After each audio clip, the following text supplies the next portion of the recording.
India മുന്നണി സുസജ്ജമായി കഴിഞ്ഞതോടുകൂടി ഉത്തർപ്രദേശിലെ രാഷ്ട്രീയത്തിന് പ്രസക്തി ഏറുകയാണ്.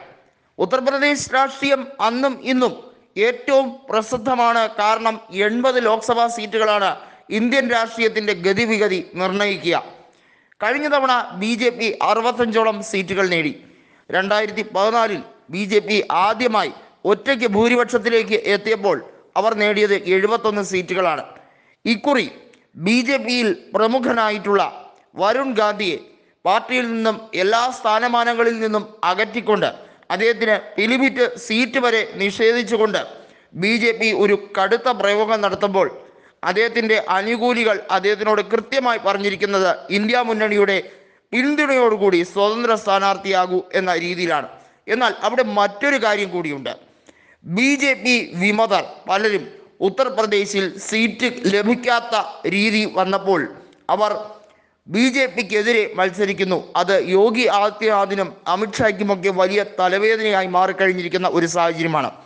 കഴിഞ്ഞ നിയമസഭാ തെരഞ്ഞെടുപ്പിൽ 50%-നടുത്ത് വോട്ട് ഷെയർ BJPക്ക് ഉണ്ടായിരുന്നു. കൃത്യമായി പറഞ്ഞാൽ 48.2. എന്നാൽ ഈ തെരഞ്ഞെടുപ്പിൽ BJPക്ക് അത്ര വോട്ട് ഷെയർ ലഭിക്കുമോ എന്നുള്ള ചോദ്യം വളരെ പ്രസിദ്ധമാണ്. കോൺഗ്രസും സമാജ്വാദി പാർട്ടിയുമാണ് ഒരു അലയൻസായി അവിടെ നിലനിൽക്കുന്നത്.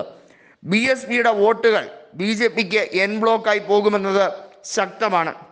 അതുകൊണ്ട് തന്നെ തൊട്ടയൽ സംസ്ഥാനമായ ബീഹാറിൽ RJDയുടെ നേതാവായിട്ടുള്ള ലാലു പ്രസാദ് യാദവ് ഒരു കാര്യം കൃത്യമായി അഖിലേഷ് യാദവിനോട് പറഞ്ഞിട്ടുണ്ട്.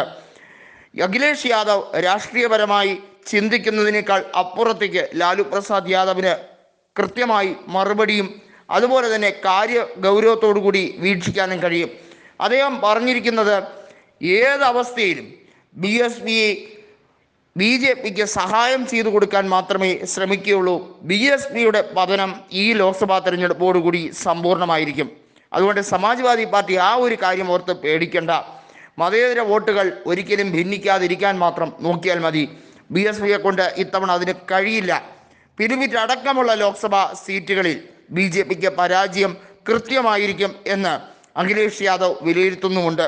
അതിന് കാരണമാകുന്നത് അഖിലേഷ് യാദവ് കൃത്യമായി പറഞ്ഞിരിക്കുന്ന വരുൺ ഗാന്ധി അടക്കമുള്ള നേതാക്കൾ ഒരുപക്ഷെ ഇന്ത്യ മുന്നണിയിലേക്ക് എത്തിയാൽ അതിൻ്റെ ഏറ്റവും വലിയ ഫലം ഇന്ത്യ മുന്നണിക്കും കോൺഗ്രസിനും സമാജ്വാദി പാർട്ടിക്കും ഒരുപോലെ തന്നെ ലഭ്യമാകും. അത് BJPയുടെ നടുവൊടിക്കും, BJPയുടെ മുന്നേറ്റത്തെ തടയും. മേനകയെ സുൽത്താൻപൂരിൽ നിർത്തുന്നത് അവർ മനസ്സോടെയാണ്. യഥാർത്ഥത്തിൽ മേനകയെ പരാജയപ്പെടുത്താൻ BJP നോക്കുന്നുണ്ടോ എന്ന് പോലും ജനങ്ങൾക്ക് കൃത്യമായി സംശയമുണ്ട്.